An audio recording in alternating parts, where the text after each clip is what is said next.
자, 새 경제 관련해 가지고 일부 신문은 사설에서 5만 달러 도약을 위한 신국부론이 필요하다, 또는 문 정부 3년 차에 경제에서 2년보다는 실질로 가자, 이런 이야기를 많이 하고 있습니다. 그런데 이 두 가지 다 좀 황당한 소리라고 봅니다. 지금 한국 경제가 5만 달러 도약을 위한 신국부론이라고 해서 마치 뭔 준비만 잘하면 이렇게 확 이렇게 치고 올라갈 수 있다라고 이야기하는 거, 뭐 이런 거 보면 새로운 성장 동력을 뭐 만들자. 오늘 아침에 조선일보는 보면 뭐 한국이 꿈꿔왔던 줄기세포 기적이 일본이 이루어내고 있다, 이렇게 말을 하고 있고, 또 뭐 새로운 4차 산업혁명에 앞장을 서면 그것이 가능할 것처럼 이야기를 하고, 규제 완화를 하면 가능할 것처럼 이야기하는 게 보수 기득권의 여태까지의 형태였습니다. 사실 그런 소리 하기 이전에 5만 달러 안 되고 3만 달러 안 돼도 되니까 정말로 사람을 존중하는 그런 사회를 경제에서도 좀 만들어주자. 우리가 지금까지 경제를 놓고 했던 미친 짓을 이제는 더 반복하지 말자. 그리고 문 정권은 경제에서 이념을 버리라고 한들 버릴 정권이 아니잖아요. 그렇다면 우리가 이야기를 해야 될 부분은 문 정권의 저런 경제가 파탄을 초래할 것이고, 그것을 책임을 정확하게 묻고 그 다음에 우리는 어떻게 할 것이냐 하는 부분을 준비하는 것이 맞다라고 보고 있습니다. 문을 찍은 사람도 국민이고, 문이 경제를 망쳐서 고생을 하는 사람도 국민이고, 결국은 그 국민이 다 저지르고 또 당하고 하는 거니까요. 자, 지난 연말에 문 정부에서 끝없이 추락하는 민생지수라는 보도가 나왔어요. 자, 이 민생지수라는 것은 국민의 단기적인 체감 경기를 가늠해보는 지수인데, 이게 최근에 4분기 연속으로 하락을 했다고 합니다. 문재인 정부 평균 민생지수와 과거 노무현, 이명박, 박근혜 정권하고 비교해보니 수치가 더 낮은 것으로 나타났다는 겁니다. 자, 노무현 정부 101.51, MB 101.31, 박근혜 정부 97.80, 문재인 정부는 평균이 91.33이라는 겁니다. 낮아도 그냥 전체적으로 경기가 안 좋아서 낮은 수준이 아니라, 자, 노무현, 문재인, 이명박은 거의 비슷했고, 박근혜 정부 들어서 조금 떨어졌지만은 크게 많이 떨어지지는 않았는데, 문정권 들어서는 벌써 1년하고 한 반쯤 지났는데 6.5가 떨어졌다는 겁니다.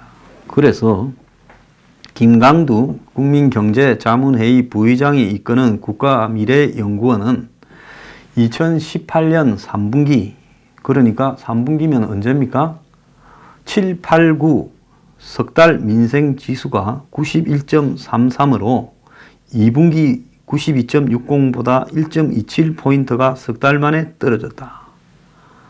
자, 지난해 5월 문재인 정권이 출범한 이후 그해 7, 8, 9가 94.45, 그 다음에 4분기가 93.91, 올해 1분기가 93.83으로 연속으로 지금 크게 수치가 하락하고 있다.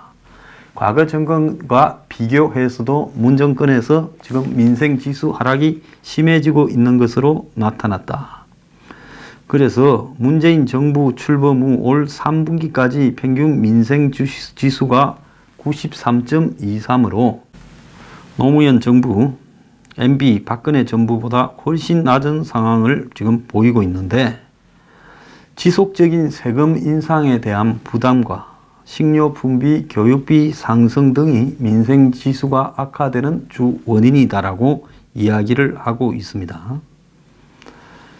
자, 문재인 정부 출범 이후 하락폭이 커지고 있다라고 이야기를 하는데요. 2019년에도 최저임금 인상 등의 여파로 이 경기 회복이 쉽지 않을 것이다, 이렇게 예측되고 있습니다. 민생지수는 고용구조, 고용의 질, 실질소득, 실질주택가격 등 그리고 주가 등의 5개 항목을 긍정 요소로, 또 식료품비, 주거, 강렬비, 기타 소비 지출, 교육비, 비소비 지출, 실질 전세 가격 등 6개를 부정적인 요소로 해서 가중치를 줘서 산출을 하는데 100보다 더 떨어지면 소득 자산 증가보다 소비, 비소비 지출이 더 빨리 증가해서 경제가 안 좋아지고 있다라는 것을 의미한다는데 지금 평균 93.23 그리고 3분기가 91.33으로 나타났습니다.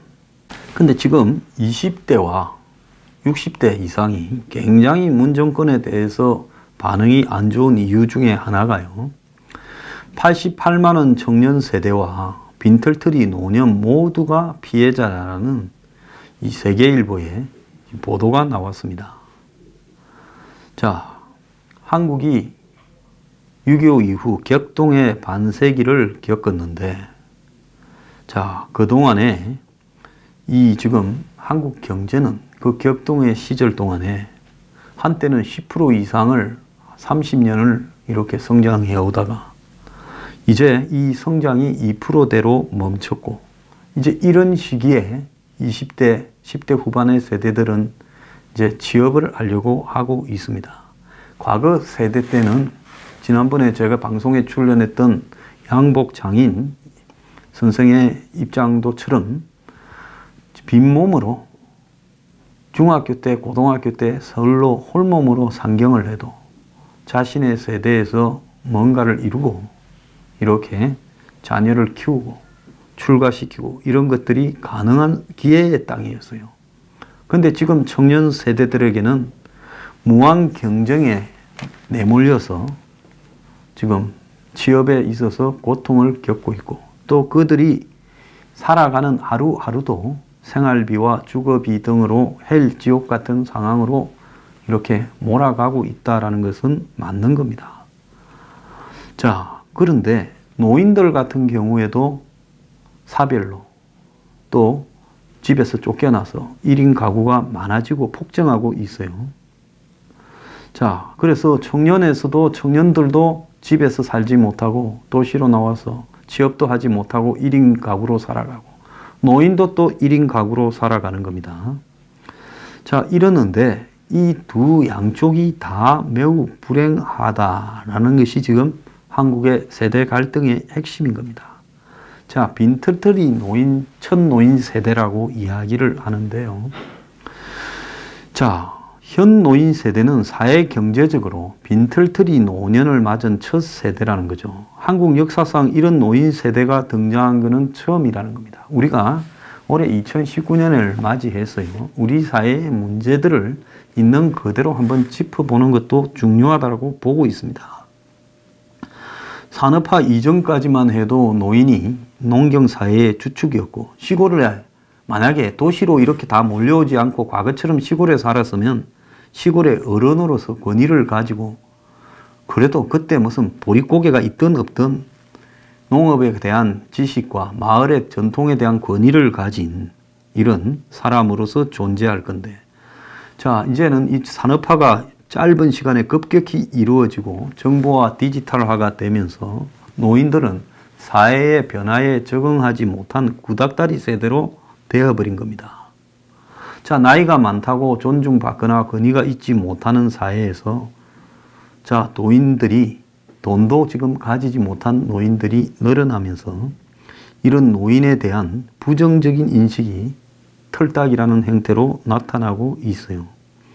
자, 지금 노인 세대들은 그야말로 한국의 산업화 시대에, 저 같은 경우에는 20대를 80년대, 30대를 90년대에 보냈지만은 이분들은 저보다 조금 앞에 70년대에, 60년대, 70년대에, 지금 7, 80 되는 분들은, 60, 80 되는 분들은 60년대, 70년대에 20대 세대들을 보낸 분들이 지금 그 나이가 되신 거 아닙니까? 그래서 근대화 산업화의 주역이었어요.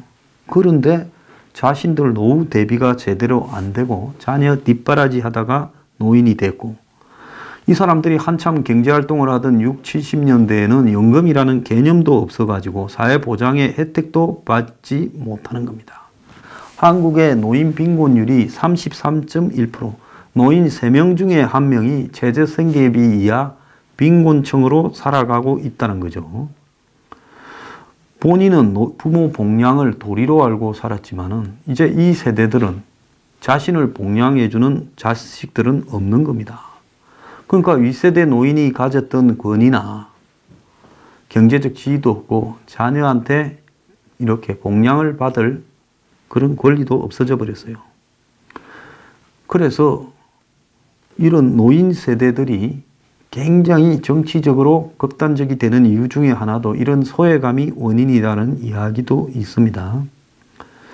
자, 그래서 이런 장노년층의 소외감을 앞으로 점점 심해질 것인데 이들을 우리 사회에서 이대로 방치하고 있을 거냐라는 문제가 우리가 크게 고민을 해야 돼요.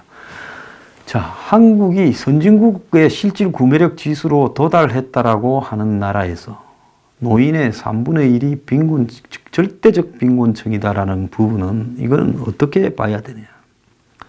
자, 그러면 88만 원 세대 젊은이들은 어떠느냐. 한때 이 유럽에는 1000유로 세대라는 말이 유행을 했고 한국에는 88만 원 세대라는 말이 지금부터 한 7, 8년 전에 유행을 했지요. 그래서 그때 20대 비정규직 월급이 88만 원이었다는 겁니다.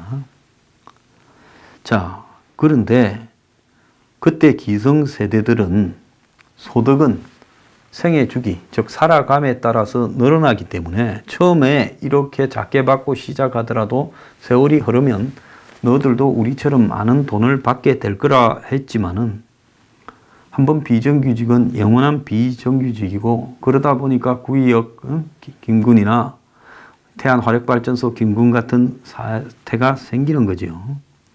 자, 그 위의 세대들은 그래도 열심히 노력해서 집이라도 가질 수 있었지만은 2000년 이후에 부동산이 폭등을 하면서 이제 청년들의 월급으로 집을 산다는 것은 불가능이 됐어요. 부모가 사주지 않으면 집을 평생 못 사는 세대가 되었습니다. 지금 한국 청년들은 집이 아니라 방을 이야기를 하고 있다. 그나마 월세방조차도 못 얻어서 고시원으로 대표되는 아주 열악한 공간에서 살고 있는 게 아니냐. 자, 이러다 보니 이제 청년 세대들은 윗세대가 당연한 자연적 섭리로 생각한 결혼, 출산, 육아도 포기한 채 혼자 살아가는 나름대로의 생존법을 찾고 있다는 겁니다. 자, 그 사이에 한국 사회는 고도성장, 중도성장을 거쳐서 이제 저속성장의 시대로 떨어져 버렸고 이 저성장 결핍이 이제는 고정이 되어 버렸어요. 그래서 지금 어린 시절부터 학교에서 공부로 내몰리다가 이제 사회에 나와서는 한번 보세요. 초등학교 6년, 중고등학교 6년, 12년, 대학 4년, 16년, 유치원까지 하면 18년을 공부를 해도 이제 직장을 가지지 못하는 겁니다. 그래서 소수만 성공하고 다수가 다 패자가 되는 이런 시대에 젊은이들이 살고 있고 절대적 빈곤을 노년 세대들은 벗어났지만 우리 청년 세대들은 오늘날 기준에서는 이들 또한 빈곤에서 자유롭지 못한다는 겁니다. 그런데 이 노인 세대와 청년 세대가 서로 욕하고 대립하는데 자기들이 현재 노인이 되면 현재 노인하고는 다를 거라는 사람이 44, 비슷할 거라는 사람이 33이라는 거예요. 노인이 된 모습을 생각해 본 적이 있냐니까 생각해 본 적이 없다 56.2, 별로 생각해 본 적이 없다 28.4, 자주 생각한다가 12.6. 아니 지금 앞도 30대도 예측을 못하는데 노인을 생각해 볼 수 있겠어요? 지금 20대 세대가요. 그래서 이 정치권은 이런 청년과 노인 문제들을 서로 자극시켜서 대립시키고 있다. 언론도 그 짓거리를 저는 하고 있다 봅니다. 털딱이니 요즘 뭐 보수 유튜버니 보도 언론도 그 문제의 본원을 해결하기보다는 서로 세대 간의 대립과 자극을 이렇게 하고 있죠. 자, 자, 정치권은 국민연금이나 이런 부분을 가지고 세대 간 도적질이다, 미래 세대의 세금 폭탄이다라고 하면서 다음 세대에 대한 부담만을 청년들에게 가중하고 있어요. 심지어 이제는 청와대 게시판에다가 노인들은 자신을 위한 복지는 찬성하며 다른 계층의 복지를 반대한다며 노인 전철 무임승차도 없애라고 청원까지 올라왔다고 합니다. 자, 이 두 세대는요, 요즘 여혐 남혐처럼 20대의 여자들과 남자들이 20, 30대 서로와 혐오한다고 하는 것처럼 이들이 서로 혐오를 하도록 만드는 것이 정치권이거나 언론인데, 이걸 둘은 그것도 모르고 싸움질을 하고 있어요. 지금 노인 세대와 20대는 제가 볼 때 대부분이 좀 불우해질 가능성이 높거나 불우한 계층이다라고 봤을 때는 서로가 이렇게 적대적인 입장을 표시할 일이 아니다라는 겁니다. 어쨌든 정치적으로 엄격하게 보자면 계층적으로 봤을 때는 동지적 연대감을 표시해야 될 만큼의 불쌍한 세대들이에요. 자, 그런데 그렇지도 못하다는 겁니다. 제가 이 문제가 매우 심각하게 보수의 우파 진영에서는 생각해 봐야 된다는 게요. 기존의 보수 우파 진영에서는 뭐 60대 이상은 우리 편이다라고 생각을 했는데, 요 근래 문재인이 될 때 보면 60, 70대에서도 상당히 흔들려 버린 게 나와요. 기존의 보수에 실망을 했다면서요. 그러다가 다시 또 문재인이 실패를 하니까 또 회귀하고 있습니다.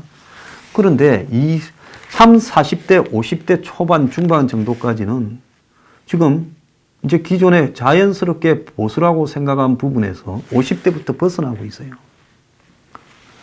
30대, 40대는 보수 우파에 대한 굉장한 비판으로 무장하고 있어요.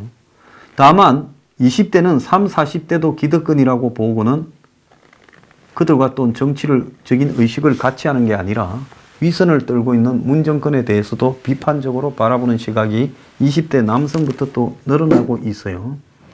그래서 이런 세대적 고민과 문제들을 우리가 해결하지 못하면 그것은 정치를 할 자격이 있는가라는 이런 생각이 저는 들고 있습니다.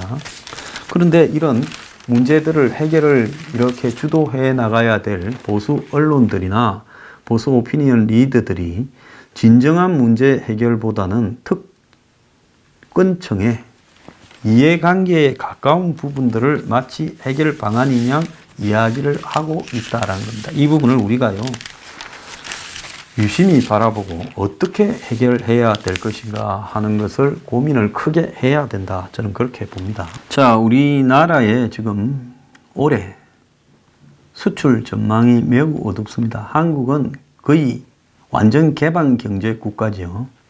수출 수입으로 먹고 사는 나라입니다. 근데 수입은 돈이 안 되니까 수출이 돈이 되는데 주력 산업마저 수출이 꺾였다라고 나오고 있습니다. 지금 반도체 쇼크, 반도체에서 지금 반도체가 한국의 수출을 주도한다 했는데, 반도체에서 지난 연말에도 제가 말씀드렸다시피 수출 추세가 꺾였다. 그러면서 지금 먹구름이 전반적으로 다 나타나고 있다는 겁니다. 지난달에 이 한 달 동안에 수출이 1.2% 감소를 했다는 거예요.